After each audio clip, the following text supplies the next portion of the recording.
Welcome, everybody. Mikhail Bedell, physician representative and vice chair for today's meeting, March 28th, 2024, the Lewis and Clark City County Board of Health. We'll begin with a review of the agenda. Any changes or considerations to the agenda?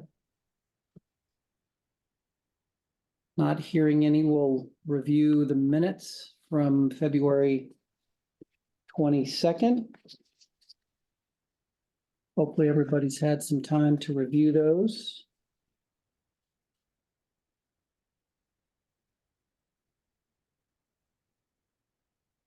Any questions or clarifications on the minutes from February's meeting?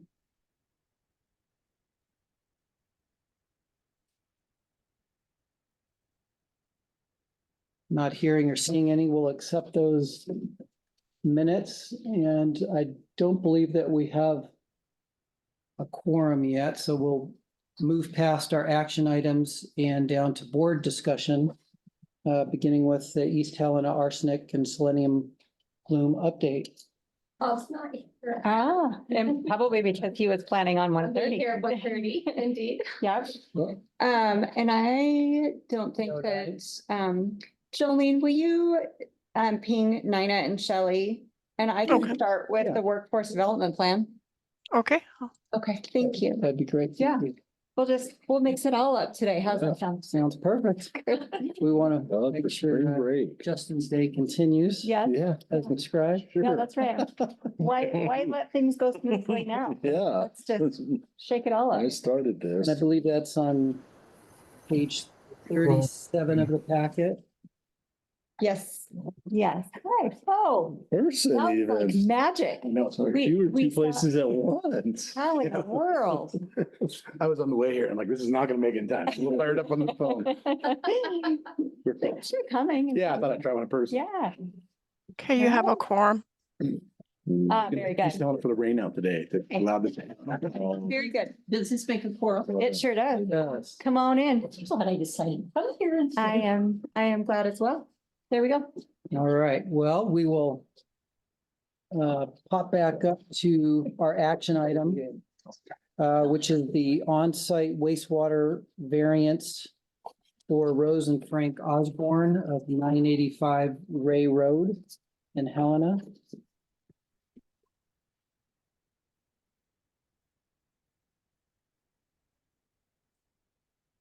All right, and I believe their application is included with today's materials and then the variance. I don't know, Lisa, if you wouldn't mind taking us through this. Sure. Thank you, Mr. Vice Chair. On March 26th, so on Tuesday of this week, we had a hearing for a variance request for Frank and Rose Osborne for the property located at 985 Ray Road. The applicants requested a variance for the required 100-foot setback distance from a 100-year floodplain or floodway. And they asked for a expiration date if the variance is granted for 3 years instead of the normal 1-year variance. The subject property, I'm just going to summarize quickly. The subject property, when it was built and platted in the subdivision, there was no delineation of the floodplain or floodway. So the systems were installed, the house was built and the system was installed without knowing that there was a floodplain there. The current system, septic system, is not failing, but in an effort to be proactive, the Osbornes are looking for a variance so that they understand in the future that that septic system is likely to fail. As part of this variance request, they will also be upgrading the distance between they'll be putting in a new septic tank, and the current septic tank is about 50 foot from their well, and the new location and new tank will be located 100 foot from their well. So they're also making some improvements to their drinking water by moving their septic tank outside of that 100-foot isolation zone from their well. They are requesting the 3-year extension because their entire property is located within the floodplain, which requires a permit to work in that floodplain, and that can be a lengthy process. They also are looking to have some time to get funds together to build a sand mound, which is a better septic system than what they have now. They're planning on protecting the toe of that mound from flooding by using a special riprap barrier around the mound system. In case they should experience a 100-year flood in that floodplain. Staff has recommended, I think it's 7 recommendations to be placed if this variance were granted, that the floodplain permits be obtained, that a professional engineer design the septic system, that the new tank will be equipped with watertight lids, which is also an improvement. The location where the mound system is going to, the Osborne's own 3 lots. The lot adjacent to the lot the house is on is where the mound is going to be placed. You cannot grant yourself a easement, so the recommendation is to require that should they sell one lot or the other, that the fact that the septic is on that other lot will have to be granted an easement, and that information be sent to the Lewis and Clark County Recorder, so that if there's ever a title search on that property, that we will find that, and prospective buyers would know that there's a septic located on that lot. That the 3-year window for, instead of a 1-year window for installing the septic system, be granted, so that they can work through the lengthy process of getting the permits to work in the floodplain. So this is also a costly system, so that they can also get their funds together and hire an engineer to get the design work done. The system, like I said, is currently not failing. And so the other condition is, if sometime between now and the 3-year expiration date, that system does fail, that they would have to immediately replace it. They don't get to wait the full 3 years. With that, I would take any questions.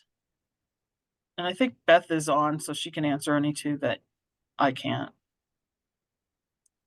So is the variance, sorry for my confusion, is the variance to put in this new system as well as a variance to allow it to happen within the 3-year time period? Unless unfortunate circumstances happen, and then they must do it immediately? Exactly. So the variance is really for the 100-year floodplain, and they want the extension to have 3 years to do the work, basically.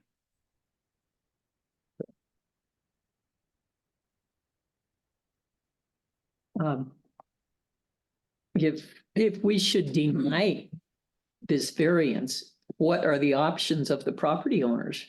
Are And they they- will have, yeah, they'll have to move. The house won't be habitable anymore. Okay, so Which creates, under policy or procedure, creates an undue hardship for Yeah. these people. I don't think we have a choice. Carrot and a stick. We want to encourage them while reminding them it needs to be done. Any further questions? Okay, so my recommendation is to approve the variance request. So moved. Okay, I just want to make sure some of the committees I sit on as a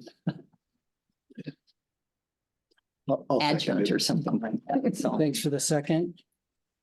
Is there any additional comments or questions? I assume the motion was with the With- recommendation, right? Yep, Yes. with the variation as laid out and almost to a T, Lisa laid out the 7 conditions as part of the variance.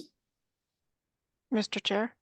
Yes, Who seconded the motion? I did, Kelly. Okay, thank you.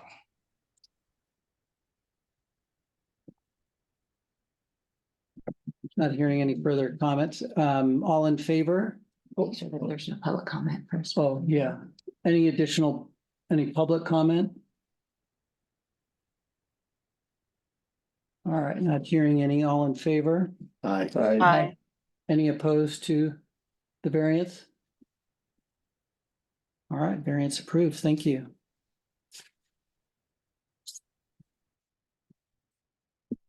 All right, so we'll move to the annual Board of Health Conflict of Interest.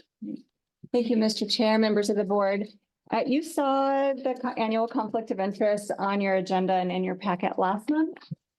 Since then, there is a recommendation from our county attorney's office here to add some additional language. And so you see that language added on page 29 of your packet.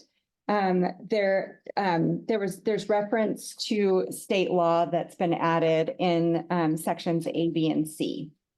And so that was the change that occurred from the vote that you took in at the February meeting. And so I'm bringing it back before you for another vote and another approval since the policy, essentially the policy changed with that added language. It's all language straight out of statute. It's all MCA language that our county attorney, Deputy County Attorney Nico Hash recommended that it just be added for clarity.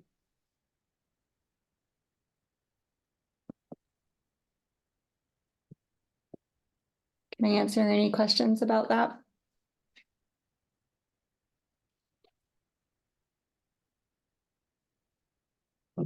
What, do we need a motion to approve the amendment or what?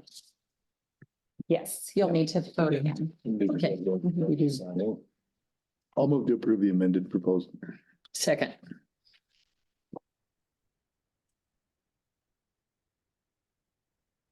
Any additional comments? Any public comment?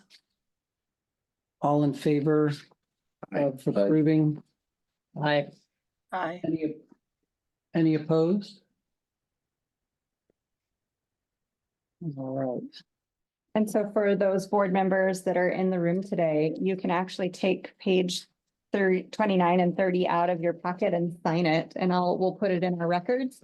For board members that are tuning in virtually, certainly can pull that out of your packet and scan it over or throw it in interoffice mail. Mayor Collins, you could just throw it in, and Jolene will be responsible for keeping record that this has been completed for the year. Thank you. Thank you. All right, moving along to our third action item. We're looking for interested board members to join the finance committee. Do we have a sales pitch on that? Mr. Chair, members of the board, every year at this time, it's spring, so we not only get a little rain and some beautiful flowers, but we also get budget season. Very funny. And so with that, the Board of Health does look at the budget and makes recommendation to the Board of County Commission for approval. And so during the month of April, we asked that we have a smaller finance committee that goes through the budget documents with us and with a fine tooth comb. So in much more detail, because when we bring it before the board, we don't go through it in that much detail. So we want those that would like to dive more deeply and in more detail, please participate in the finance committee meeting. And then the May Board of Health meeting, you'll get a summary of that conversation. You'll get the budget and you'll make the motion to then move the budget along for final approval at the Board of County Commission. So it's, we do this as a staggered and layered process, and we really do need board involvement in this early stage, which is really looking at the budget in much more detail than what we will do in May for the board meeting. May I comment? Absolutely. As a member of the county commission who has the final say on every taxpayer dollar that is spent in Lewis and Clark County, and that's whether it's public health or public works or the roads or the police department, or the not police, but the sheriff's office. It's all up to us. And we've had a lot of problems last year with the budget for the health department. And Brenda has taken the brunt of this and has wrestled with it mightily. And there's a long ways to go. And I know how important the public health department is and all the good stuff. But every department feels that way. Just ask Leo Dutton, the sheriff department. They would like a $5 million whatever. And they are important. But the fire departments, our 17 rural fire departments, volunteer. They need money. And you know, we've got to drive with. This is going to be coming. It is all critically important. We are given $1. This is an example. We cannot spend $1.10. We get to spend $1. And public health gets maybe 35 cents of that. Leo gets maybe 35. It's got to be divided up. And we don't have a lot of flexibility. And it would be nice if we could just go pick the money off the money tree. We have a lot of angry people about the increase in our property taxes, as I'm sure you have heard and read. And that's where this money comes from. It is out of our taxpayers' little pocket. And so I really hope people with some good background and common sense will help Brenda with figuring out a budget that will work and be comfortable with the concepts of the public health department, while at the same time recognizing the limitations of the tax dollars that we have. So if you're good with money, I got a budget, Whitney. Okay. see, I you hear got you. experience. I hear you. Yeah, I got experience. So Yeah, and there's been quite a bit of preliminary work done for fiscal year 25. A lot of sacrifices already made for fiscal year 25. And so for the meeting in April with the Board Finance Committee, I'm hoping that it will go smoothly, but there may be some pretty tough conversations as far as prioritizing.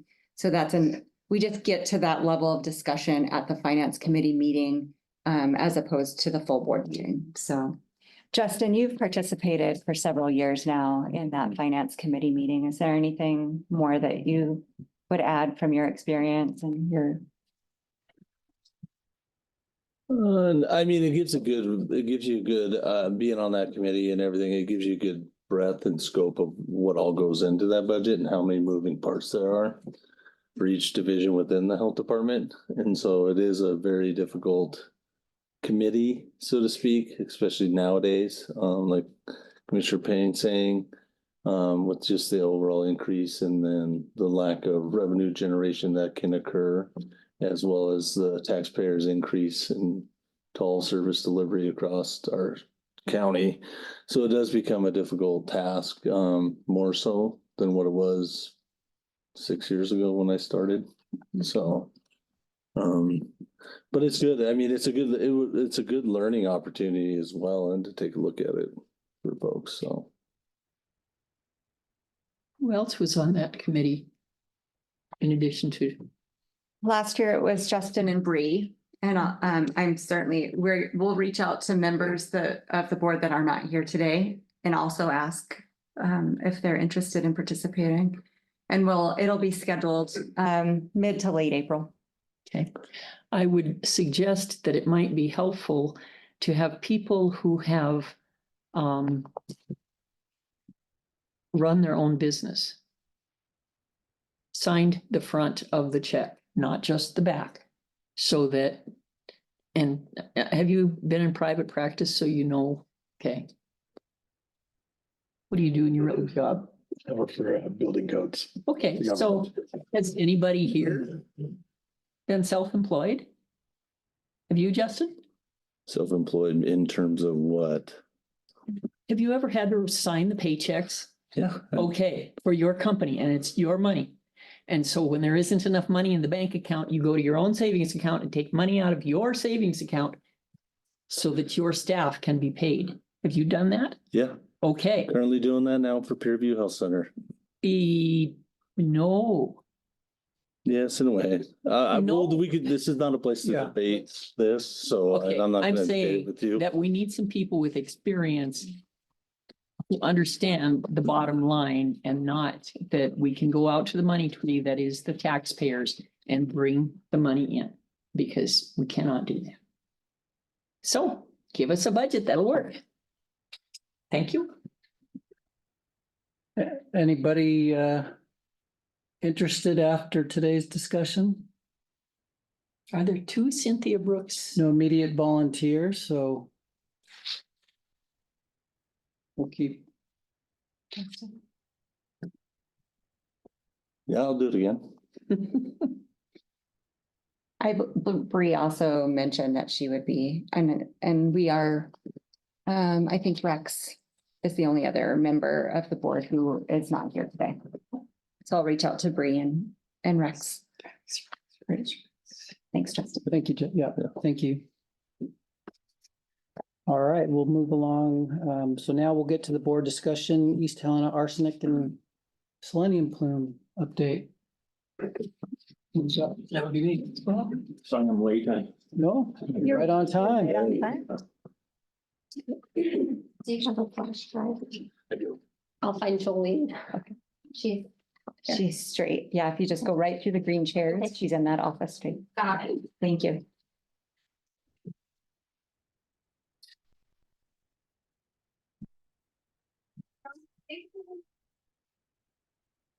She says, give her a moment.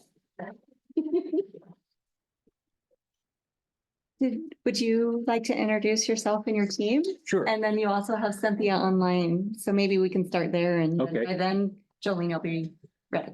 My name's Bob Anderson. I work with Hydrometrics here in Helena. I'm a hydrogeologist. And I've been working on the East Helena smelter cleanup project for several years now.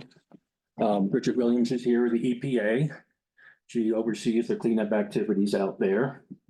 And Cynthia Brooks on the call is with the Montana Environmental Trust Group, the custodial trust that is managing the cleanup through the ASARCO bankruptcy.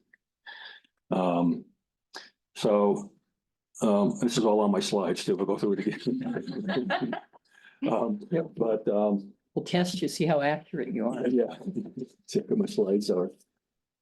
I gave this presentation to the board a couple of years ago, and some of you will hear some new faces. So it'll be some of the same information we'll review briefly, but then the updated groundwater information, mainly focusing on, there's a lot going on up there, as you probably read in the paper. Groundwater cleanup is just part of the project. And I'll be talking about the groundwater cleanup. That's my end of it. And where we stand now in terms of how the groundwater has responded to all the corrective measures, the cleanup actions that have occurred to date. There we go. How do we control the slides? Oh, do you have it here? Jolene will control them, so just let her know when to advance and she'll do that for you. Okay. So, as mentioned, I'm Bob Anderson with Hydrometrics. I'm a hydrogeologist working on the groundwater cleanup out in East Helena. And the things we'll discuss things we'll discuss here are the former smelter operational history, sources of groundwater contamination, very briefly. Montana Environmental Custodial Trust Corrective Measures Program, the cleanup actions that have occurred so far. The groundwater monitoring program we implement every year to track how groundwater is responding to the cleanups. And an update on the groundwater quality and the groundwater plume status. So we can move on from there. Okay, there's some figures on here that aren't showing up, but that's okay. So there's two figures that aren't showing up here, 1980 and 2021. You know, Jolene, maybe there's a PDF on there as well that might work better. It might show the photos. For some reason, they're not showing up, and some of the figures, it's pretty important. Some of the slides. Did we try pulling up the PDF? I wonder if you advance again, are they? Well, there should be some on this slide here. Ooh. Oh, Yeah, so the whole background's not showing up. okay.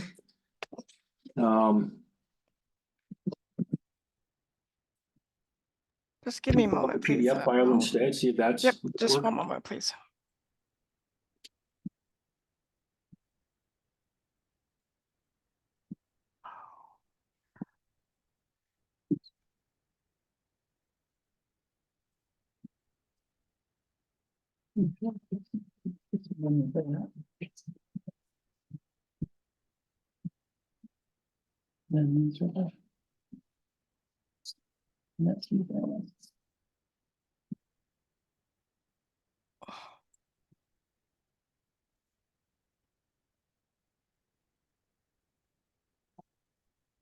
Just one second, it's not bringing it up here.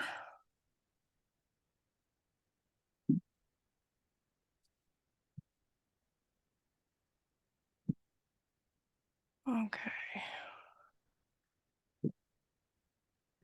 It's giving me an error with your document. It says it was damaged. So 1 second on that PDF one.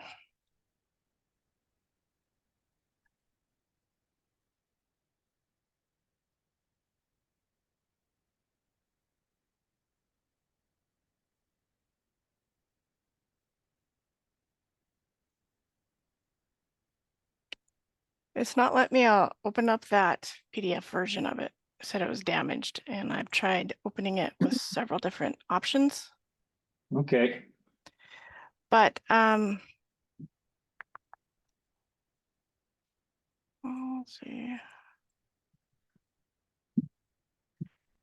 So I can open up the PDF, or excuse me, the PowerPoint is all I can open up from your thumb drive.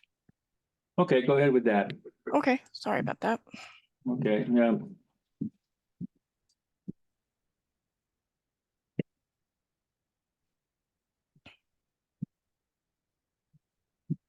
Well, it looks like Cynthia can, Jolene, Okay, there's a message from Cindy. okay. She can, if you give her permission to share her screen, she can share hers. Yep, the screen shared is open to everyone. Thanks, Cindy. Nice backup. It's a little different than the other one, but that'll work.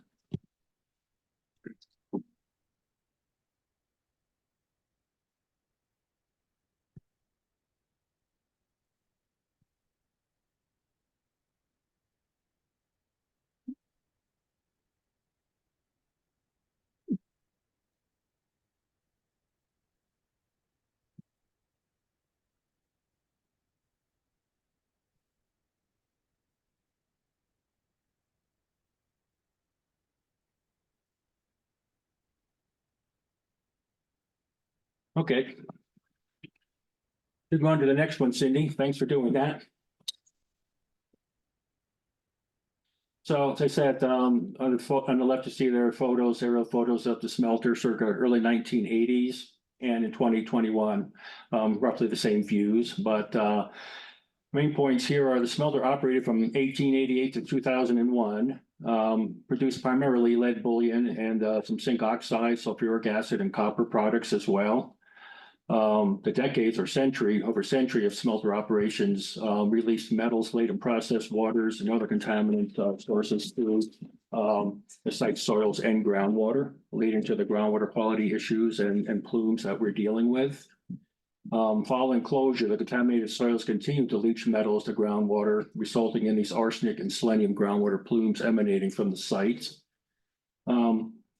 After the Sarco bankruptcy settlement was finalized in 2009, the Montana Environmental Custodial Trust was appointed the responsibility to oversee cleanup of the East Helena smelter site.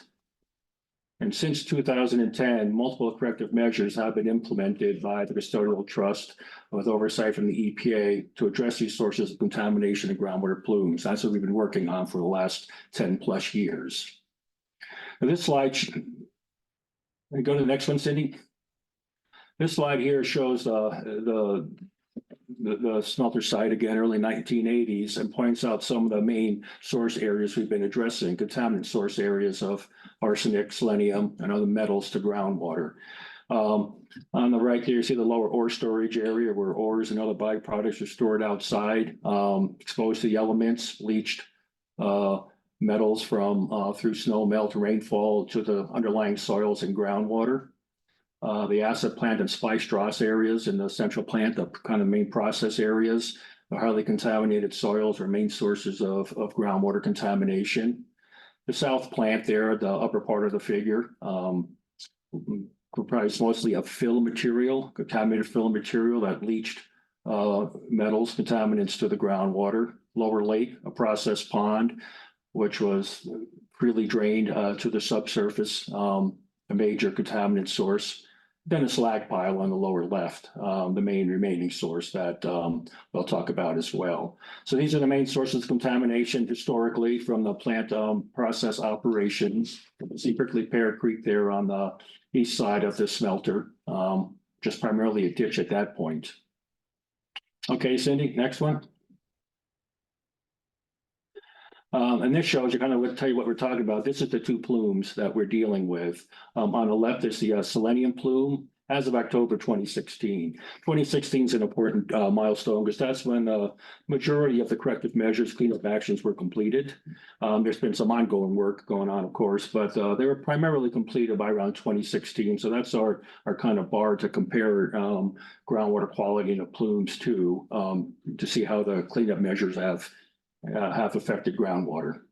So you see the plume on the left, the selenium plume as of 2016, starts on the plant site and goes all the way to Canyon Ferry Road, about 2.5 miles.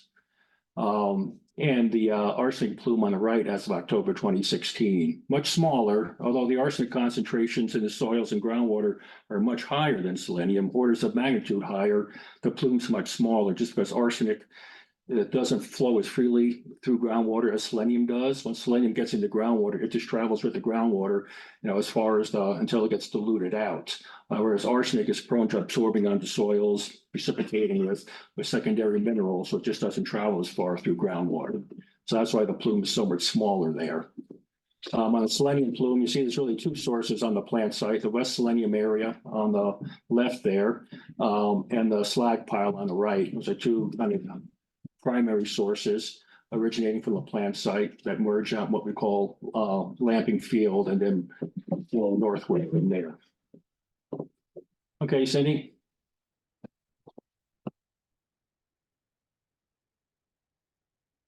So the corrective measures you mentioned, so that kind of lays out the plant site, the history, the source areas, what the plumes look like as of 2016. And the corrective measures program, basically the cleanup actions that have been implemented to address those source areas, primarily three corrective measures. Focused source removals, that's where the more highly contaminated soils above and down into the water table were excavated, removed as a source and put into two engineered lined repositories on the site. Basically, those highly contaminated soils isolated in these two repositories or on-site landfills. That was the first corrective measure completed. South Plant hydraulic control is the second corrective measure. That was actually a number of different activities intended to lower the water table, because all the water, the soils, from the ground surface down below the water table are contaminated. As the groundwater flows through those soils, it picks up, leaches these metals, which creates these plumes that flow down gradient. So the South Plant hydraulic control is intended to lower groundwater levels. So you have less groundwater flowing through the contaminated soils, less leaching, and less migration of contaminants and groundwater leaving the site.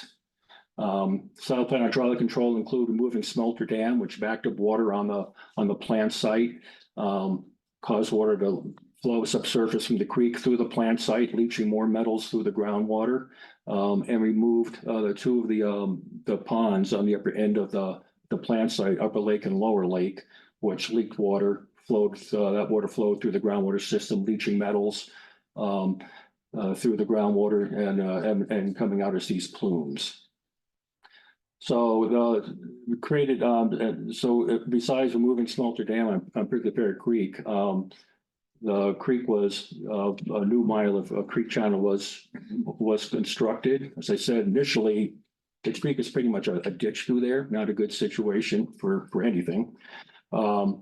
So by creating a new creek channel, which we'll see some photos of, we created 100 acres of new floodplain and wetlands, improved, created aquatic habitat, taking the dam out. That was a major fish passage, migration barrier. So now the fish can migrate up through there.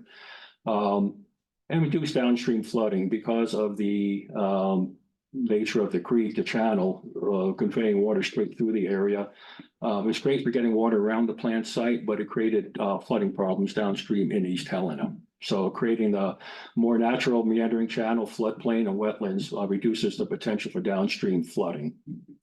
Then the third corrective measure here is the evapotranspiration cover, or cap, and that's a soil cover put over the entire plant site. And the idea there is it's an engineered cap with low permeability material, coarse cobble, gravel, and then 3 feet of soil and a vegetative cover over that. And the idea of that is the soil stores water from snow melt and rainfall that happens in the spring and during the summer. And then the plants transpire, take up that water, remove it to the atmosphere, to the air, and prevents that water from flowing down through the soils, picking up metals on the way down to the water table, and contributing to the groundwater plumes.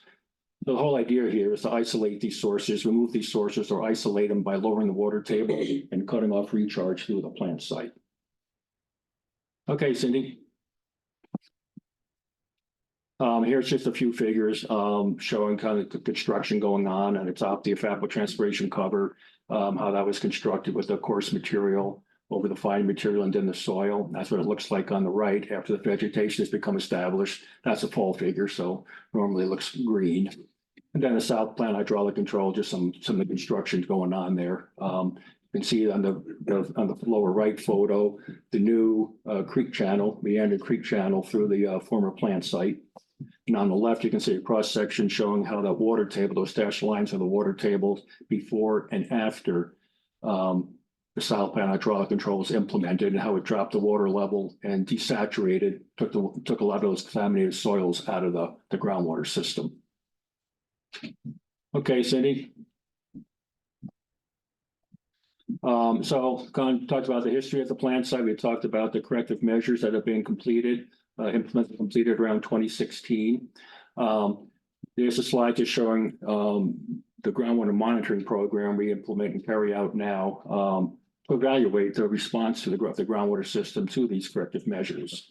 A pretty extensive groundwater monitoring program. We monitor twice a year, every year, spring and fall, at over 80 monitoring wells. These dots on this figure are all the monitoring wells extending from south of the plant site, northward, all the way north of Canyon Ferry Road. So twice a year, we go out and sample these monitoring wells, analyze those samples for water quality, arsenic, selenium, and a host of other metals and parameters. And that tells us, for that snapshot in time, what the groundwater quality is, what the plumes look like, so we can compare them year to year and see how the groundwater system's responding. Also monitor surface water in Prickly Pear Creek. The creek actually is not impacted by the smelter. The creek's higher than the groundwater, so it's not receiving contaminants from the smelter site, but we do monitor the creek just as a check on creek water quality over time. Then we also monitor twice a year, spring and fall, about 20 private wells, domestic wells in the East Helena area, and 3 of the city of East Helena municipal water supply wells. So a very extensive program that we carry out to evaluate how the water quality is changing over time. Okay. So now we're talking about how has the groundwater responded based on all this monitoring data we're collecting and that work that's been done. And here again is a picture of the selenium plume, October 2016 selenium plume that we looked at previously. This is pretty much when the corrective measures were wrapping up, all the work was largely done. And on the right, you'll see how it selenium plume looked like as of last fall, October 2023, our last sampling event. And you can see it's a lot smaller. On the one on the right shows the outline of the plume as of 2016, 2020, and now 2023. And the plume has shrunk about 4,000 feet, pulled back about 4,000 feet in length. We're used to go out the Canyon Ferry Road. Now it ends about 4,000 feet short of there, south of Prickly Pear Creek. And it's gotten much narrower in that Lamping Field area to the south and back on the plant site. This pink area that you see after 2016, those are the higher selenium concentrations, greater than 1 milligram per liter, 20 times higher than the drinking water standard.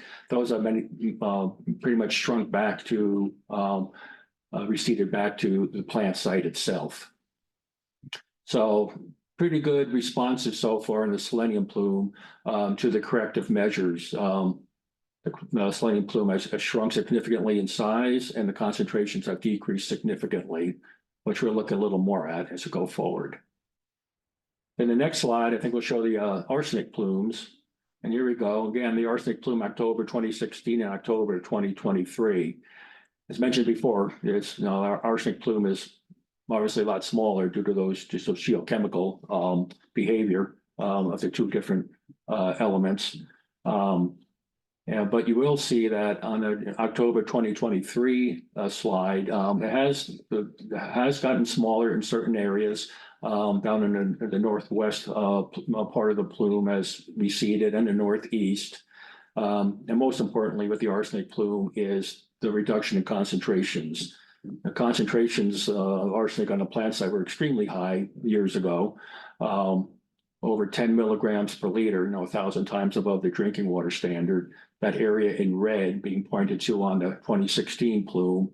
And those higher concentrations have receded back to being restricted to the plant site now. So the higher concentration areas have decreased in size significantly, and concentrations overall have decreased. Okay, Cindy.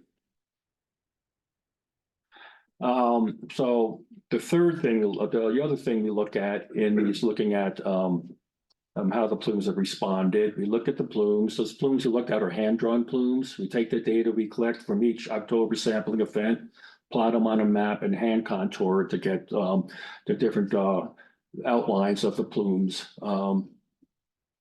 Is one way we look at them. Another way we look at them is the plume stability metrics, calculation areas. We use statistical methods.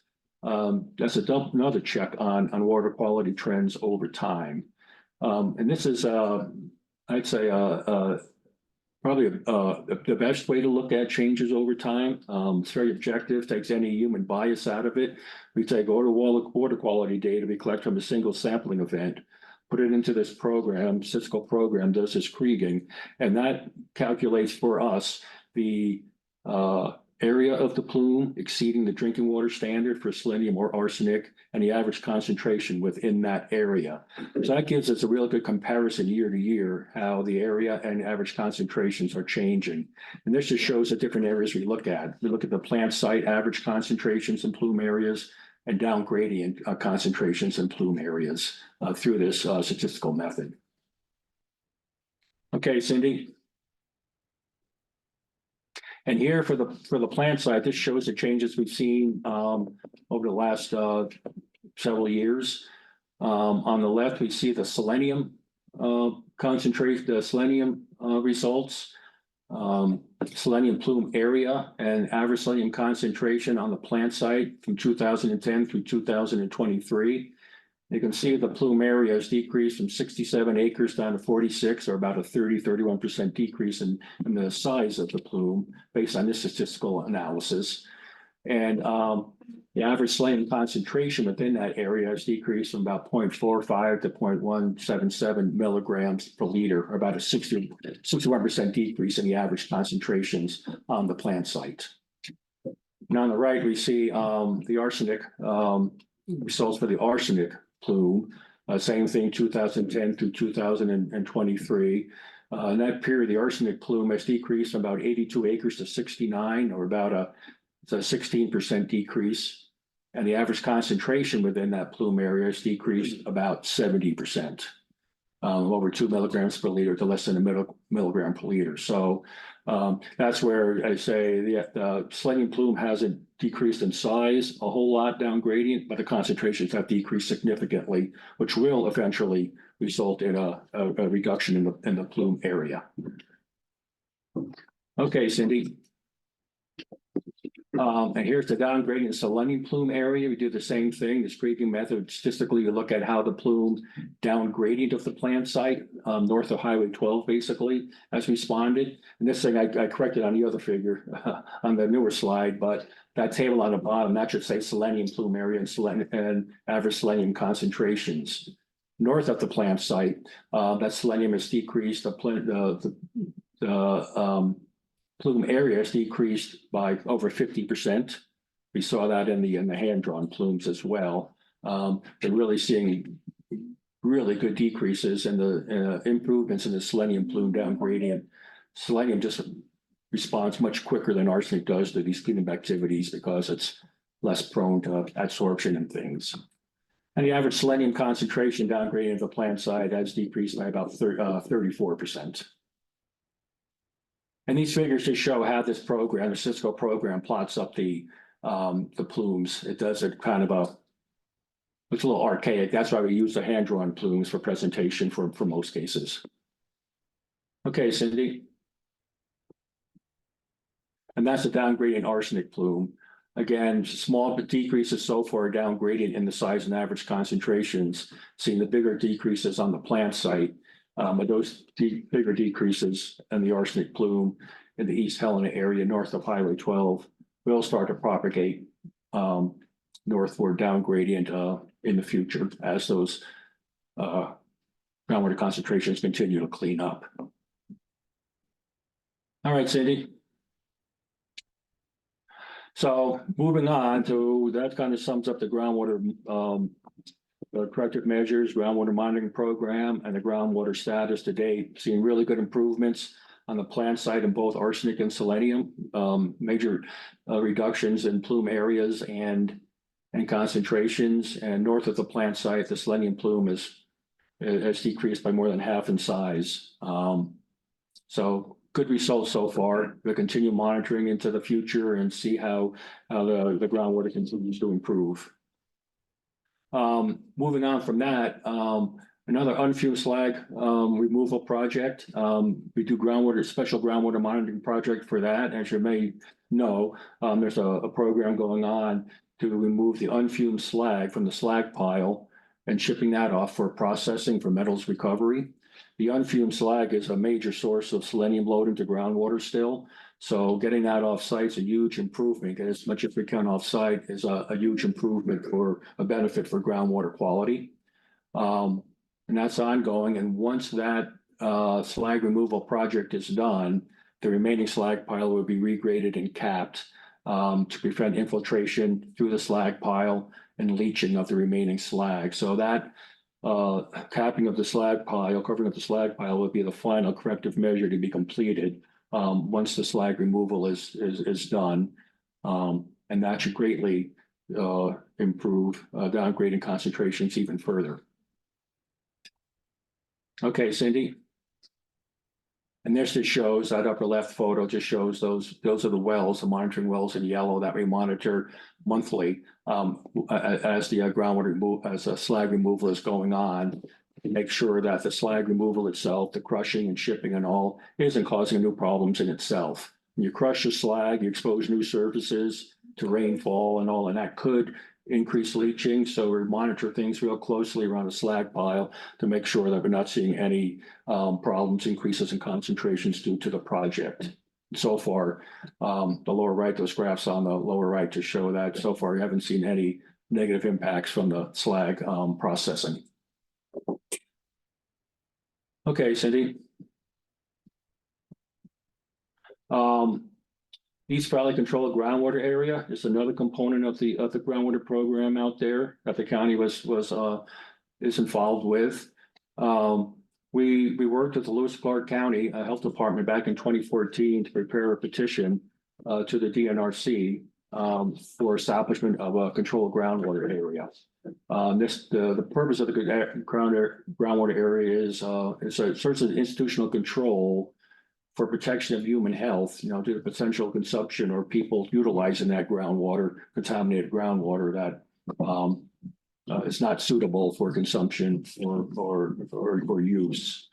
Another objective of the controlled groundwater area is to prevent large wells from being put in peripheral to the plumes, being pumped at high rates and causing the plumes to migrate in different directions, which we don't want. We want to manage the plume while things are being cleaned up, keep them as stable, receding as much as possible, and not migrating in different directions that will impact new areas. So those are the objectives of the East Valley Controlled Groundwater Area. The controlled groundwater area includes a moratorium and completion of new water wells within the plume areas. That area outlined in red is what we call Zone 1. There are no new wells allowed within Zone 1 right around the plume areas. The area outlined in yellow, between the red and the yellow, is Zone 2. Wells are allowed there through a permitting process. Somebody wants to put a well into that Zone 2 area. You have to submit an application to what we call the technical advisory group, which includes the county, EPA, DEQ, DNRC, and they review it. If it looks like that well's in a safe area outside the plume areas and not going to be pumped at a rate or a location that's going to cause the plume to migrate, then wells can be approved in that area if they meet those criteria and are approved by the advisory group. The controlled groundwater area was actually established in 2016 through rulemaking through DNRC. And it's currently in place and will be in place as long as needed to be protective of human health. The boundaries can be adjusted in the future as the plumes, and I hope this will happen, as the plumes are reduced in size, those boundaries can be adjusted, pulled back, so that to allow, wells and other things to be, the groundwater to be put into use where it's safe. Okay, Cindy. And just to touch on what's been going on this year groundwater wise, there's a lot going on, as you may be aware. But on the groundwater program, there are some things going on. One of the major construction activities this year was related to Prickly Pear Creek. On the upper left there, that photo you can show, that shows a realigned creek meandering through the old plant site over that, through the reclaimed or cleaned up portion of the plant site. And on the right of that figure is the old, what they call the bypass channel. That was put in when the creek work was being done to bridge the creek around that area. So that to dry out the plant site so the creek could be built. And then that bypass channel was kept in place for a few years after the creek was completed, just in case there was a real high flow, high runoff, the water could be diverted to the bypass channel until the vegetation got fully established along the new creek, just to be protective of the creek. You didn't want high flows going through the newly constructed creek and blowing it out before the vegetation got established and stabilized the creek banks. So this year, the bypass channel was removed and the head gates, you can see on the upper left photo that could divert the water from the new creek into the bypass if needed in flood conditions was taken out. So it's a free flowing creek now. You can see on the figure on the right, the photo on the right, the new creek flowing through the old plant site, and the left of that is the where the old bypass channel was, and that's now part of the floodplain. Okay, Cindy. So in closing, the Southern Trust has completed several corrective measures, including source removal, south plant hydraulic control, and placement of the ET cover over the plant site. Plant site groundwater contaminant concentrations have decreased 60 to 70%. Downgrading selenium concentrations have decreased 35%, and the plume has retracted about 4,000 feet since 2016 when the corrective measures were completed. The slag pile will be regraded and capped once the slag removal is complete, and that will result in significant benefits to groundwater quality as well, because that is still the primary source of mainly selenium loading to groundwater. So once the slag pile is covered, I expect to see significant further improvements in the selenium plume. In the East Valley Controlled Groundwater Area, institutional control remains in place now for protection of human health and will be as long as needed, but hopefully in the future, the boundaries of that controlled ground area will be reduced in size and someday hopefully go away. I think that's all I have.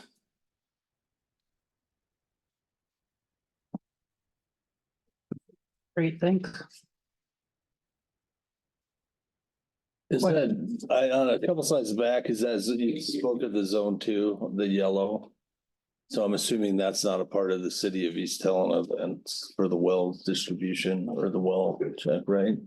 I think we might have some existing wells when I talked to me to see from here. We may have some You existing. go back to the control, oh, there it is, okay.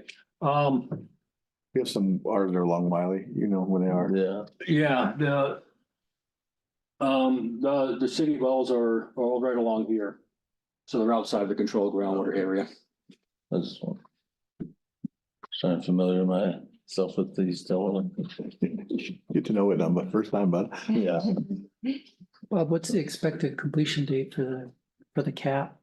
of this? Well, it all depends on when the slag removal is completed. And that's a little bit up in the air, but once the slag removal is completed, then the final designs have to be done on the cap, and it'll be a few years after the slag removal is completed that pilot is capped. Depending on what the final configuration looks like, depending on how much of the unfumed slag is removed, will kind of drive the design somewhat. And then actual implementation, ripping and regrading a slag pile is going to be a difficult job.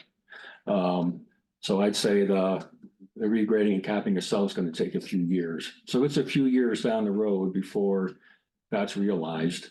Once it is, I think you're going to see pretty rapid responses in the selenium plume in particular. So I can't answer it any better than that. It all kind of depends on the slag. Understood, removal. thank you, yeah. I think the slag removal timeline was 5 years initially, so 5 years from 2022-ish, 2021. yeah. They ran into a bit of snags. I don't know if it's current, but But is that, there was some slowing down of that process at one point. I don't know if that number's still current. I know that Cynthia could probably speak to it more than me. I know that there was some report, had like a strike and that stuff getting very well and stuff. So it's been one delay after another, Yeah. really, yeah. we got some snags. It's moving that material is not the easiest thing. It's No. quite an logistical Yeah. feat to go from East Helena, Montana on a train to the coast and then from there, yeah. Across the border to Canada. Yeah. Then you know, I've been to Korea, yeah. Yeah. It's but the Yeah, Koreans that's are getting quite a boon out of it, so. Yeah, it's been issues of getting enough rail cars. It's really been a process. Cindy, would you like to unmute? She is putting some information in the chat for us. Oh, Flag project will be done by December 2025. Wow. You're There you welcome. go. Yeah. there you go. Not too far out. So 2025 for that, and I would say a few years, minimum 3 years to then get the capping done after that. It's pretty impressive, from my perspective, impressive and quick. It doesn't seem quick when you put it on a timeline, but as far as environmental cleanup, it seems like it's been a pretty quick process. And to see the controls work as quickly as they've worked and to see the positive benefits of the controls, that's been impressive to see happen It over the is. course of time. It's surprising, quite frankly. I've worked on a lot of these projects. I've never seen things progress this quickly or respond this quickly either. At South Plant Hydraulic Control, lowering those water levels, cutting off the infiltration through the plant site with a evapotranspiration cover. Really had immediate effects. And selenium is really amenable to that because, whereas arsenic, you reduce the loads at the sources, then you have all this arsenic on the soils that gets released, and it's a much longer process. For selenium does respond much quicker, so that's a much better measure of or indication of how effective the corrective measures are or going to be. Arsenic's just going to take a lot longer to respond. And this is Bridget Williams with the EPA. I just want to say how wonderful the work that METG has done on the site. It's incredible. And like you said, the proof is in the results.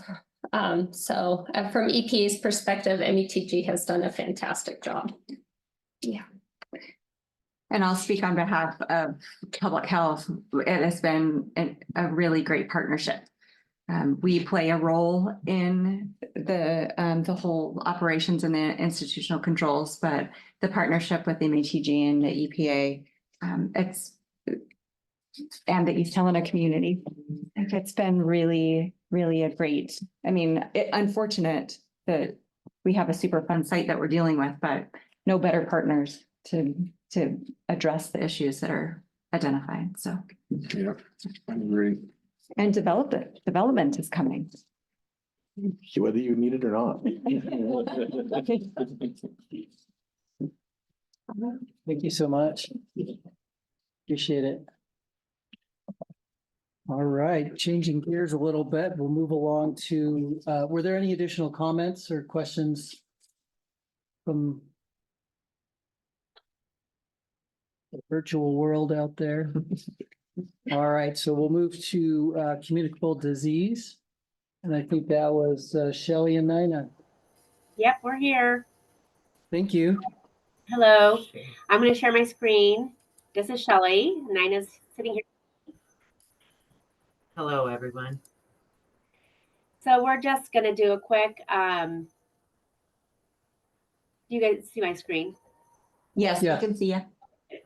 We're just going to do a quick update from the 2023 communicable disease report. So for all of calendar year last year. And I think in your packet, you have the totals of the reportable diseases that we saw and worked with. And then there's a few that didn't make this list. It's just one of this, we might have got like one case. So just didn't even make it onto this spreadsheet. It's page 35 of your packet. And I'm going to talk a little bit about influenza. The influenza numbers, if you look at that spreadsheet, they're a little skewed when you report them by calendar year. And the reason is, well, there's a couple of things that happen. Number one is flu doesn't go by calendar year. When we report numbers, we go by fall to spring, but we do this report by calendar year. So that kind of looks a little skewed because you'll look at the spring of last year and the fall of this year, which is two different flu seasons.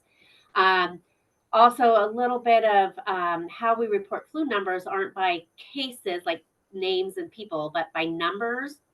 So there was a little bit of the reporting in Midas wasn't as clear from last season as it is from this season on when it was reported through Midas. So a little skewed last year than probably had more cases than what's on that list. But how we get those numbers is through they get automatically faxed to us from the labs. They get entered into Midas as a report by labs. We get report by infection prevention at St. Pete's. And we also do some active surveillance. So I send out an email every week to our local providers who do rapid testing within their facility and say, hey, how many A's and how many B's have you seen in your clinic this week? And then we keep track of the A's and B's weekly and report them to the state. And typically what we see is A is a fall flu, not always. We see a couple B's thrown in there. Then as the season moves forward, we start seeing B's in the spring. So right now we have more B's than we do A's. Syphilis has been big. We have seen an increase. When I started years and years and years ago, we only saw chlamydia. We didn't even see gonorrhea. And then we saw gonorrhea.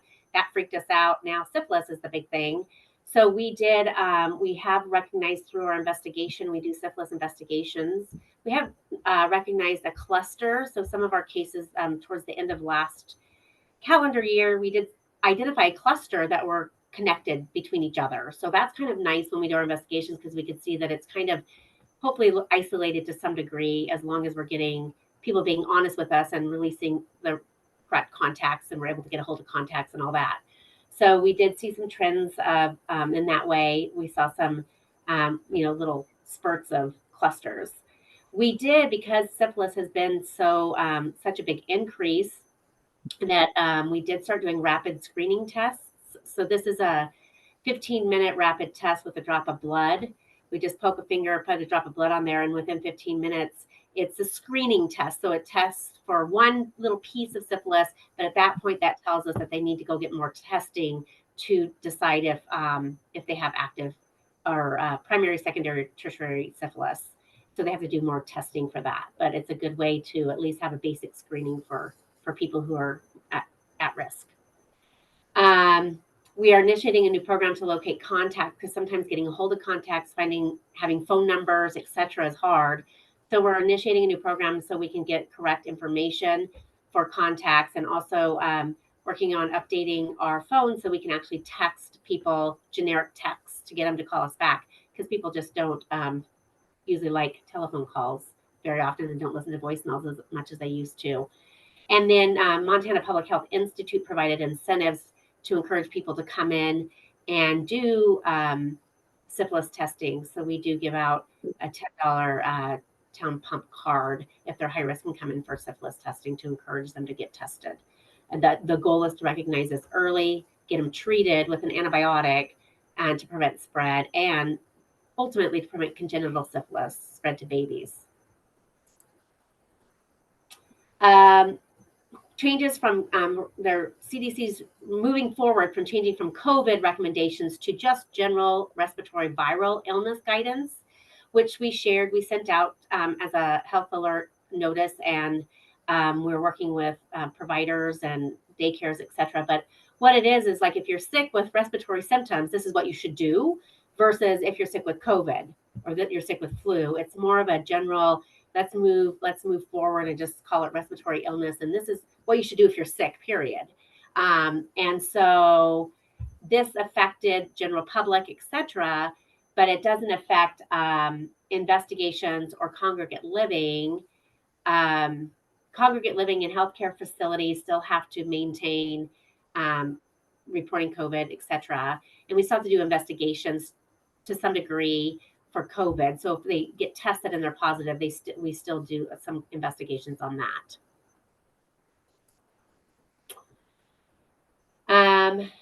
So these were just the recommendations. Is as soon as an individual has symptoms of respiratory illness, whatever that may be, they're recommended to stay home, stay away from people until they have until they improve, their overall improve for 24 hours and have no fever without medication 24 hours. And then it's recommended that they can go ahead and continue on with regular normal activities, but just to take extra precautions for the next 5 days. So that would be clean air, like opening windows if you can, or using air filters, using a mask, good hand hygiene, sneezing hygiene, all that good stuff that prevents the spread of respiratory illness. And of course, encouraging immunization, because we have the immunization for COVID this year, the updated one, the influenza this year, and then an RSV vaccine also for those at high risk and pregnant women. And measles is on the rise. Measles outbreaks is on the rise. And so as of March 7th, a total of 45 measles cases were reported by 17 jurisdictions in several states.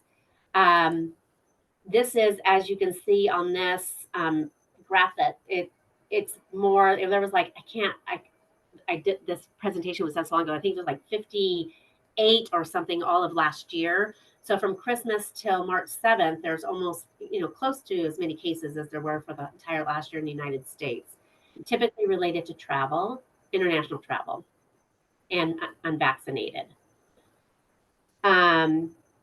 This was CDC released in an MMWR from the CDC, and how 5 unvaccinated children from 2 families living in the same apartment building got measles. They didn't spend any time together, but measles is highly contagious. It lives in the air for up to 2 hours after somebody leaves the area, if they are there during their infectious stage. So people who aren't vaccinated that even walk through a hallway, let's say at a school, of somebody who is infectious with measles, if they're not completely vaccinated, they'll get measles. This is just generally, we offer MMR vaccine here. We do a lot of travel immunization appointments. And so we're pushing measles vaccine for those who do not have proof of measles vaccine if they're internationally traveling. We try to encourage people who don't have proof of vaccine to at least, travelers need 2 doses a month apart. General adult population only need 1. And then school-aged children need 2. So we're really trying to encourage that, because again, measles vaccine is 97% effective after 2 doses. And so it's really great at preventing the infection if you get exposed. That's my part. So, and our slides up for rabies. Hi, everyone. This is Nina. And I just wanted to touch on a couple things that we've seen over the last year with the sanitarians in our investigations. We usually look at foodborne, waterborne, and vector-borne diseases. And so one of these that we often deal with is rabies exposures. We work very closely with our animal control officers on animal bites throughout the county and the city to make sure that we have an appropriate response depending on the exposure for the individual. And that includes bat exposures in homes or other locations, and determining whether or not rabies post-exposure prophylaxis is called for. We did have a mass event this past summer at a summer camp in Missoula County where children were exposed, particularly boys, in a cabin at a summer camp where a bat was found. And we did end up recommending rabies PEP afterwards. It is quite an expensive treatment, so we do go through the process to determine if that post-exposure prophylaxis is called for, depending on that exposure for the individual. I also want to touch on cryptospora, which is a disease that we find in water, especially with recreational water, because we did see an uptick in cases this year. And it can cause diarrhea for individuals and infect both humans and animals. And in this case, in the case that we saw during the summer this last year, it was actually due to multiple recreational water exposures outside of our jurisdiction. So we did work with the state in reporting to another state on those exposures so that they could see if there were additional cases linked to those facilities that were visited. And then I wanted to touch on the West Nile virus, just because it is something that you will see us sending out information on over the summertime. West Nile virus is the leading cause of mosquito-borne disease here in the U.S. and usually seen in the late summer and fall. It is carried by birds, but we can see it transmitted to both horses and to humans, especially late in the summer season. And the state actually monitors mosquitoes for virus. And you'll see later on that they'll be messaging out towards August, usually into September, on mosquito pools in areas in the state that have tested positive for West Nile virus. Most people actually don't become sick when they are infected or have very mild symptoms, but it can lead to more involved symptoms. It can lead to a rash, vomiting, diarrhea, and fever, and in some cases, central nervous system involvement, and meningitis and encephalitis. So that's why you'll see us messaging during the summer about avoiding mosquito bites. We did have a case detected this year due to blood donation. They do test blood for West Nile virus, and we then spoke with the individual about this case. But it is typically screened at blood donations as well, because it can obviously be passed on with that blood donation. So they do screen those samples. So, and then, do you have any questions for either Shelley or myself on the communicable disease report?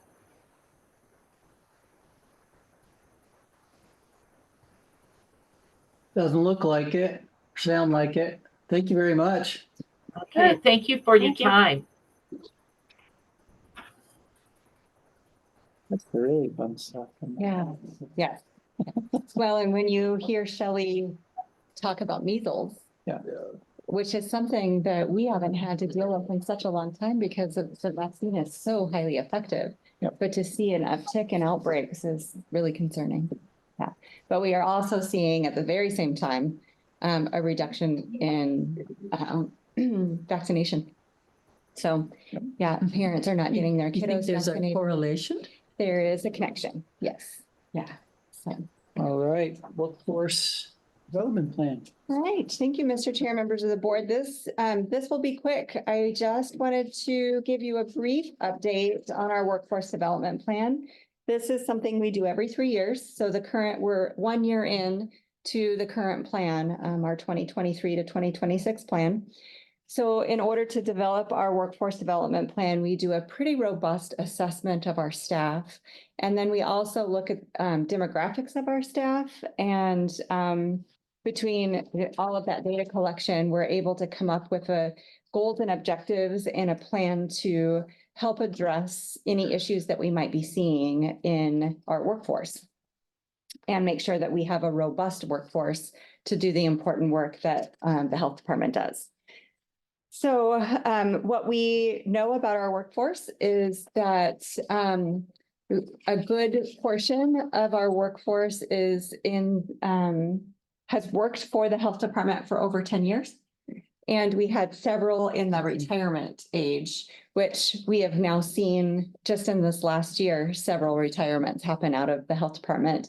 Kathy, for example, was with the health department over 30 years. She just retired this past year. Greg Daly, as a social worker, had been with the health department for 30 years, just retired this last December. And we're anticipating several more here in the next couple of years. So it is through this workforce assessment that we understand what's happening with our staff as far as new staff coming in, who's planning to retire, so that we can do succession planning and that we have continuity across the department as our staff changes. On page 41 of your packet, there is a chart there that chart was the result of another piece of the assessment that really looked at our foundational capabilities in public health. And are we staffed appropriately to do what we are called to do in public health? So I don't know if you all remember, but back a couple months ago, we talked about foundational public health. And it included things like chronic disease, communicable disease, environmental health, maternal child health. And this assessment essentially said, when we plugged in our information about what our FTE or our staff numbers look like, it has this really pretty cool calculation that says for a county of our size and a health department of our size, we should have certain FTE that are doing the work that the foundational work of the health department. For the most part, and you can see the results of that assessment on page 41. For the most part, we meet recommendations. We fall short in two areas. One is health equity. We don't have staff dedicated to health equity efforts within the department. We embed it in many ways. We have policies, we have a dedicated inclusiveness work group. We have a racial equity team. We do have it embedded in throughout our strategic plan to address health equity, but we don't have dedicated staff. That was called out in the assessment. And then also our chronic disease and injury prevention, we're short staffed there compared to where we should be. So that was a highlight that I wanted to bring you all back to. And then on page 42, these were the goals and objectives that we set based on the assessment that we did. So goal number one, being responsive to the training needs in real time of our staff. So the results of the assessment really did give us an indication of what training our staff are in need of. So making sure that we are that we are offering training, especially emerging issues. And so, COVID was one of those. That was an emerging issue. And did we as a health department make sure that the staff within the department were offered in real time adequate professional development in order to serve the county, residents of the county? Measles would be another emerging, although it's not new. We know a lot about measles, and it's certainly not novel like COVID was. But as it's re-emerging, are our staff ready? Do they have the necessary training and are they equipped to handle the work that's coming our way? And then goal number two is really looking again at the workforce assessment and the competencies. So in public health, there are certain competencies that we all should have as staff that work within public health. And there were a couple of areas that were identified as receiving lower scores.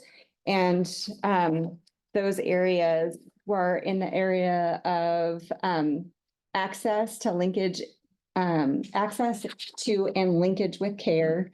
And then the data analytics and assessment skills, policy development and program planning skills, and management and finance skills. Those were core public health competencies that our staff indicated through the assessment that they could use some more training. And so we built a goal around focusing on those specific areas that we scored low.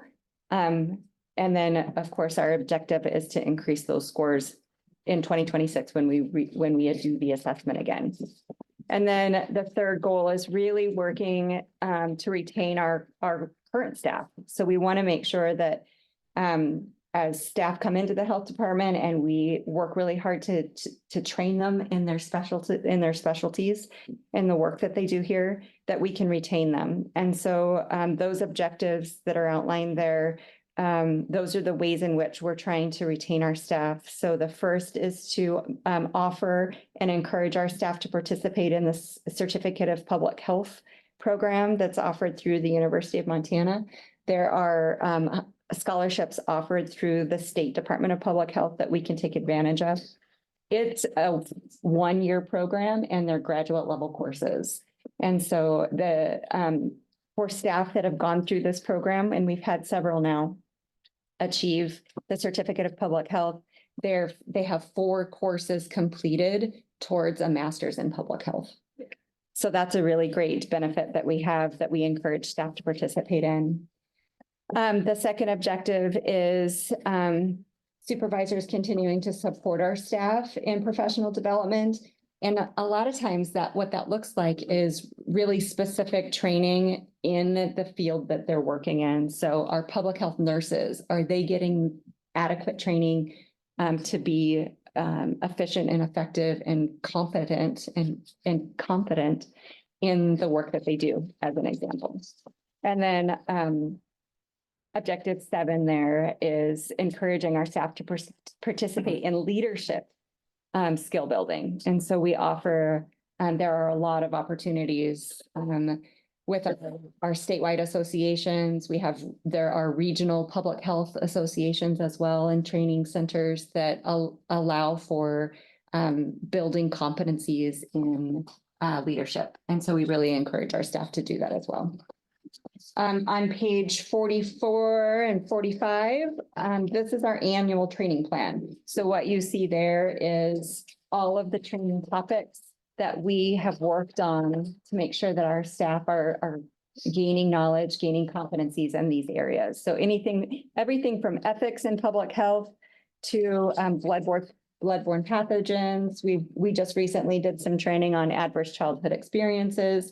And then, of course, making sure that we're really focusing in on those core competency areas that I just mentioned earlier. So the data analytics and assessment skills, policy development and program planning skills, management and finance, and then also access to and linkages to care. Those are core competencies that we have a real focus on in this plan. So I feel like we're making really great progress already into the first year of the plan. So I feel confident that by the 2026, when we reassess staff, that we will have gained we'll have gained knowledge and skills in the areas that were identified. We will have also brought on a lot of new staff between now and then, because we are anticipating more retirements. So. Well, it's great. You've got it well set up and yes, trainings outlined. And we monitor it on a regular basis. So, our admin team and our senior leadership team, these are things that we monitor regularly to make sure that we're staying on track with our goals and objectives. Any questions?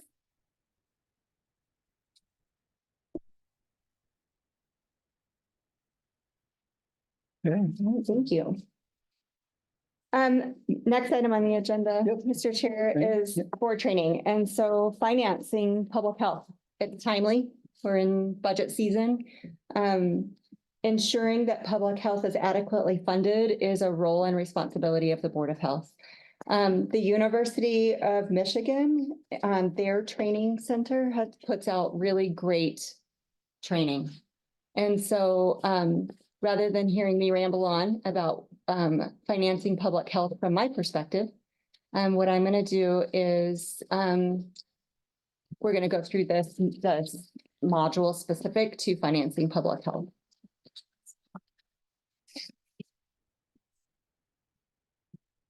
Hopefully. In this module, we will explore the role of boards of health as stewards of public health resources. We will also identify the importance of funding for boards of health and for public health in general.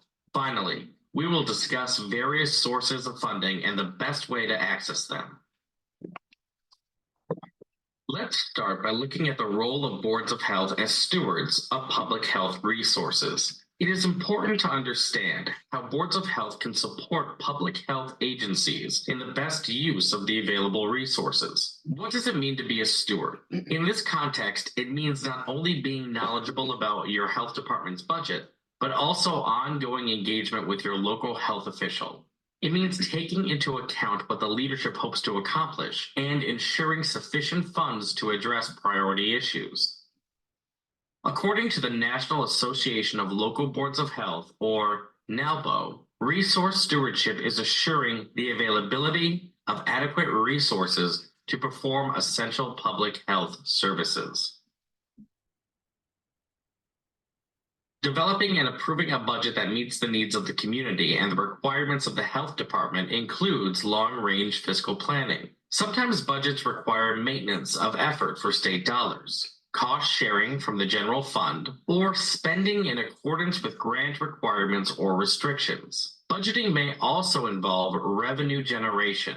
If applicable, the Board of Health must make sure that fees for services are in alignment with other jurisdictions and are fair and reasonable considering the populations being served. Ultimately, it is important to remember that the Board of Health has been entrusted with funds to support the community and must take care when using those funds.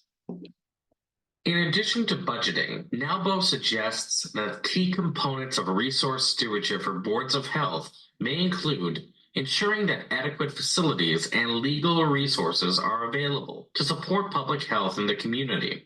It may also mean developing agreements with neighboring governing entities to share resources.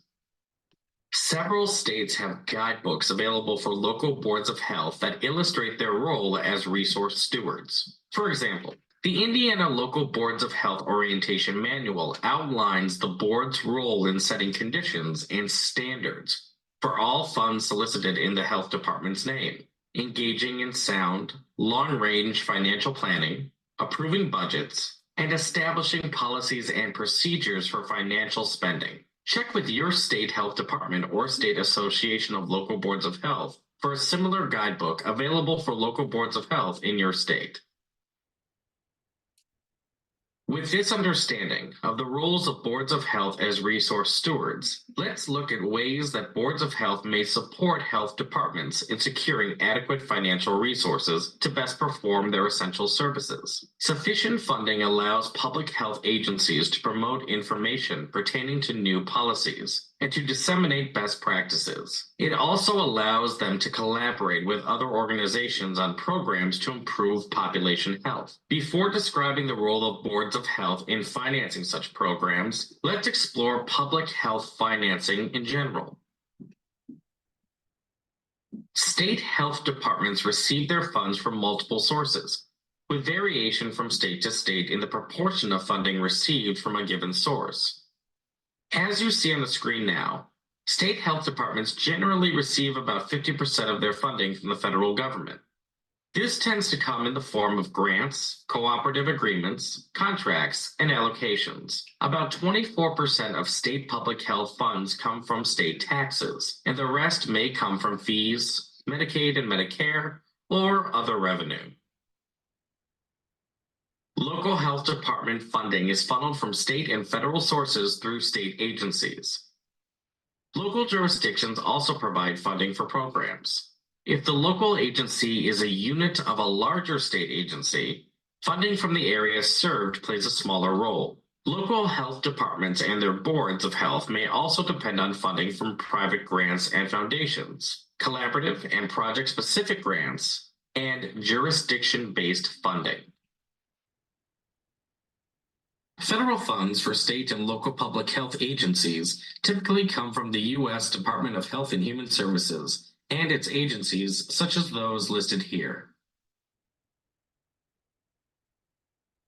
Let's look at Ohio as an example of public health funding. In Ohio, governmental public health is supported by a combination of federal, state, and local funding sources. In fiscal year 2012, 70% of the Ohio Department of Health's funding came from federal sources, with the remaining funds coming from the state. 65% of the federal funds were passed on to local health departments, businesses, and other organizations or programs like WIC or Children with Medical Handicaps. About 75% of local health department funding in Ohio comes from local sources, such as local government, general revenue and mileage, or local fees and contracts to provide environmental health services. Let's look at how Illinois established funding for local health services. In Illinois, health departments and their governing boards of health can be established at the city level, county level, and also at a bi-county or multi-county level. Local boards of health have different options for providing funding to local health departments, such as county's general fund or tax revenue. It is important to note that in Illinois, while it does not matter what method is used to provide local support, the Board of Health reports to the appropriate governing board, which has full budgetary approval authority.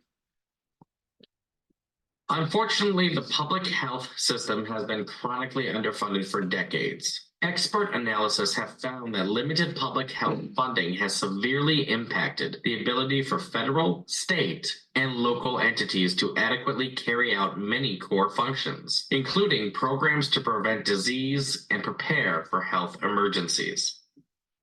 A study conducted by Dr. Glenn Mays at the University of Kentucky in 2013 illustrates the importance of adequate funding for population health. Dr. Mays found that increases in public health spending are associated with decreases in infant mortality and non-infant deaths from cardiovascular disease, diabetes, cancer, and influenza. These improved health outcomes were seen in communities that targeted spending on low-income areas or that allocated their public health funding across a wider range of preventative services.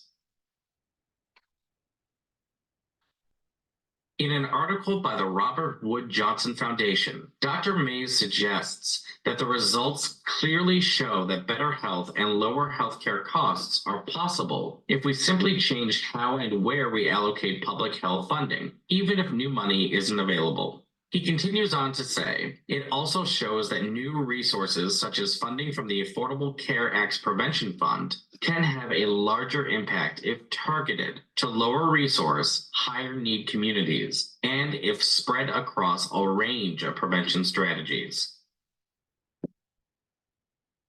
A Board of Health can play an active role in obtaining and making decisions about how to allocate funds within their jurisdiction to best support population health outcomes. While it is health departments that usually apply for grants, a Board of Health can also be a grant seeker. Additionally, a Board of Health may be asked to support, review, or provide oversight for the local health department's grant application.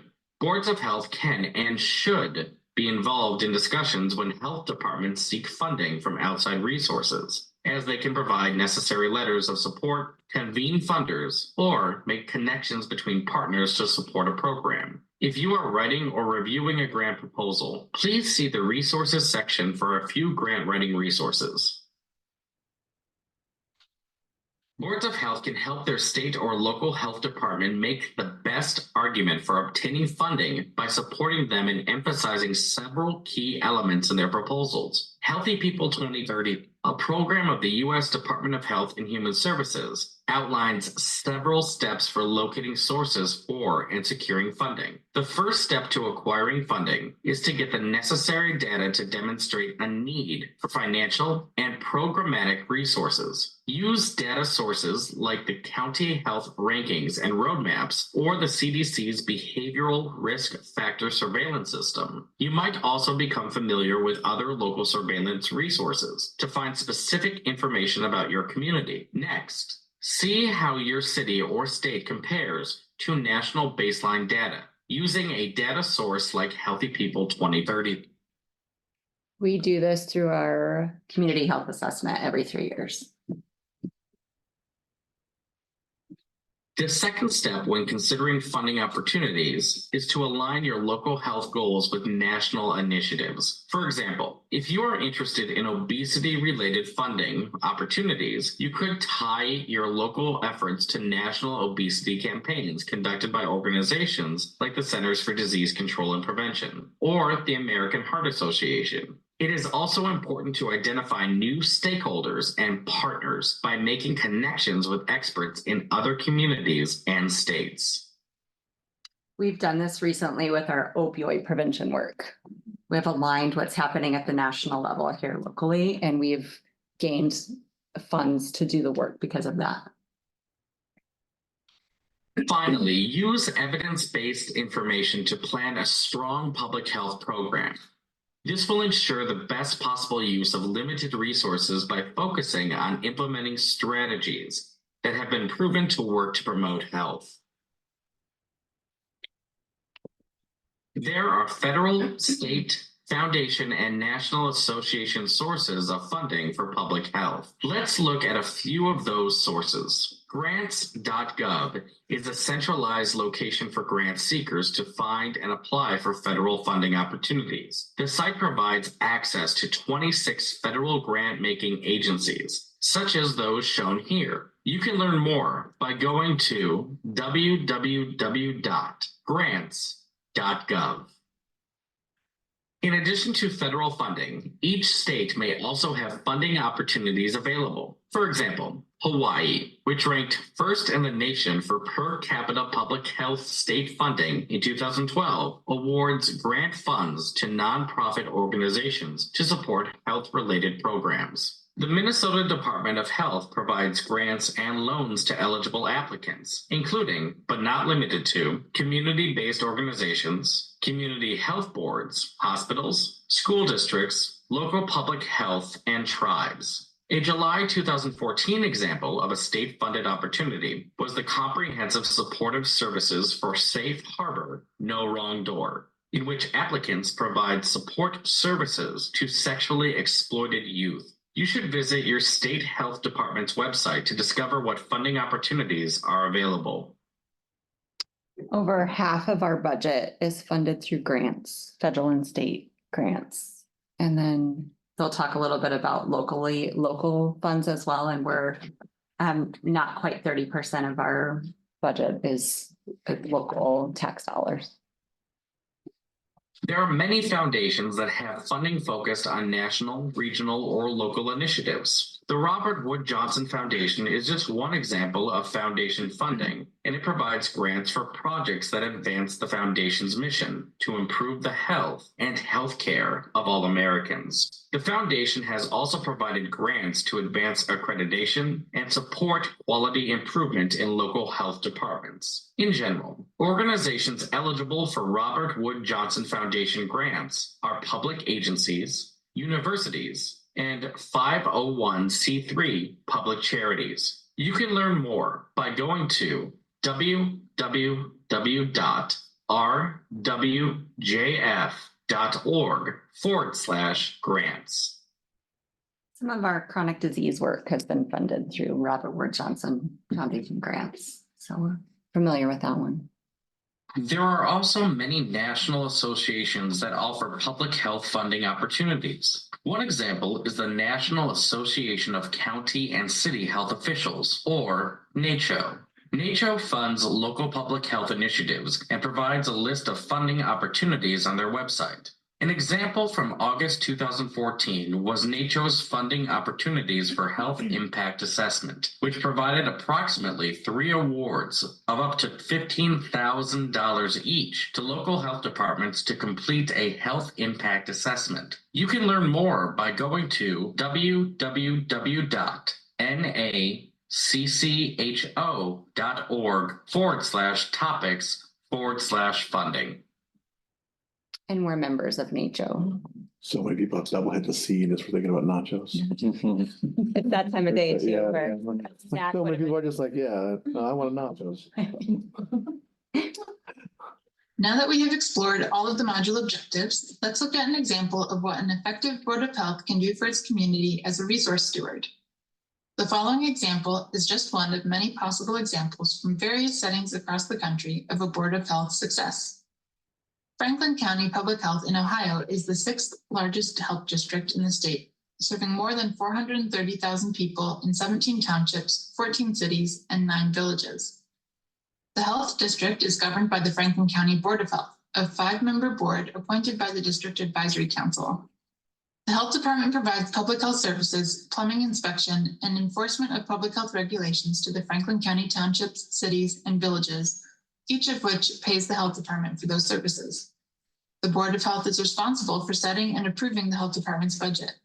This includes approving any rate increases the health department charges for the services it provides. In 2011 and 2012, there were no increases in the per capita rate. In 2013 and 2014, the board approved a 3% increase for services provided, which was a per capita rate of $6.11.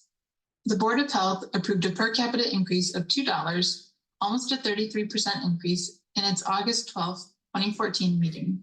By negotiating and approving increases in per capita rates to support the health department's budget and activities, the Board of Health is acting as a resource steward and ensuring resources are available to meet the community's needs.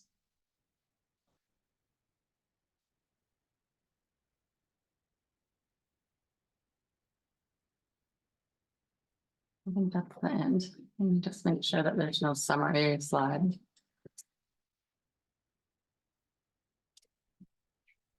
Dorinda, Yes, ma'am. the last slide that was shown had to do with their the 33% increase in 1 year. Does it say where they got the money to do that increase? That was from user fees? They were talking about fee increases. Yep, yeah, so not tax increase, but a fee increase, so. For services, For but services that we provide. I can imagine that is not as popular as it might be. No, and we try not to go quite that far with our fee increases. 33%? Yeah, we do 7 to 10 at most fee increase. And And so so we're this is- really conservative with our fee increases. Okay, so this is for things like inspecting swimming pools or. No, that is, those are fees that are set by the state. Oh, So okay. things that we do have the ability, are a lot of our environmental health site work. So septic inspections and site evaluations, we are able to recoup our staff time to do that, and that we set the fee for that. Okay. And so we monitor we only increase when we're not able to cover our staff time with the fee that we collect. So that's when we increase to make sure that we're just covering the staff time associated with it, is how we've done that in the past. Okay, thank you. Yeah. I think there's there's a conclusion here. You have now completed this module, Financing Public Health, in which you explore the role of boards of health as stewards of public health resources. You then discover the importance of funding for boards of health and for public health in general. Finally, you learned about various sources of funding and the best way to access them.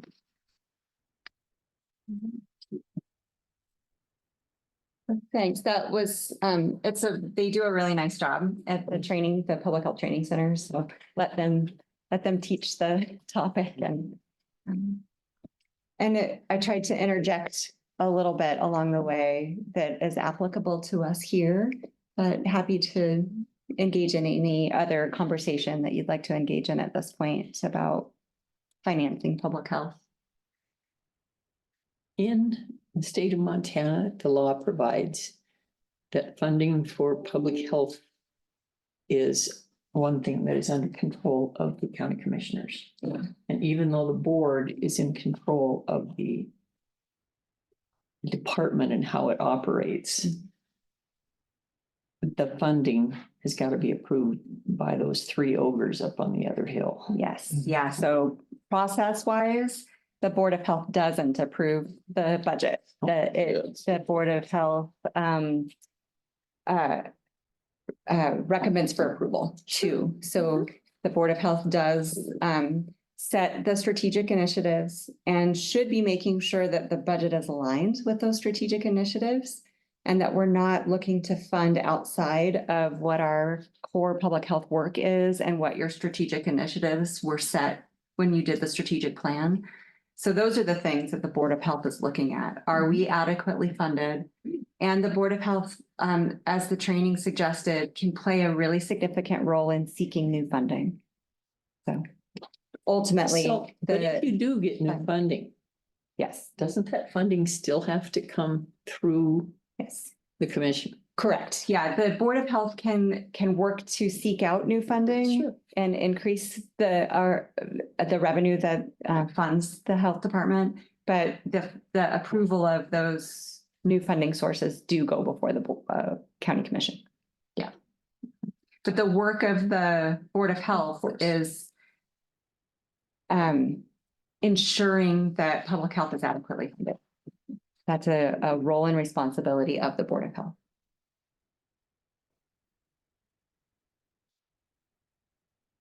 Any other comments from the board members? Do we have any public comment today? Who do we have with us today? My name is Amber Rosen. I'm a accelerated nursing student at Carroll College. Welcome. We're all from the Carroll College Accelerated Nursing Program, 2024 cohort, and we are currently taking public and community health nursing. So this is part of one of our clinicals to just observe and see what you guys do. Fascinating meeting to attend, I'm sure. It kind of Like kind of hearing about the funding and stuff. I know you guys didn't want to get into too much conversation about it earlier, but I was kind of interested. Well, without adequate funding, you cannot do. But we've got a lot of input right now saying our property taxes are too high. We can't afford this. And it's our job to balance, you know, we want to be popular and have everybody healthy and everybody love us. But then if we're going to do that, we've got these people out here that don't want to increase their property taxes. You're going to be running them out of, we're going to have more homeless people. It's a nasty sphere, and it's a huge balancing act, and it's very uncomfortable. Which is why we have to get creative. Yeah, We have to think outside the box and not rely on the tax revenue at the local level to the point where it becomes uncomfortable. We have to look for other ways to generate revenue. You know, we saw through the training that there's quite a bit that flows from the federal level down to the state and then down to the locals.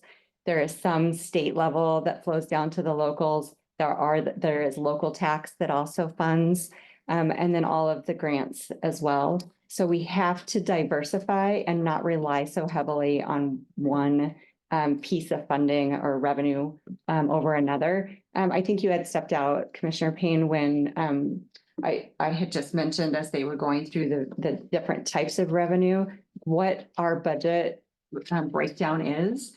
And we're just about half funded through grants and only not even quite 30% through local tax revenue. So, However, the federal money and the state money and the county money all comes from the taxpayers. sure. Okay, that's But the it's not source. such a, and it's the not a grants. burden to the county. The county tax piece of it is not, it's not an unfair burden, right? At this point.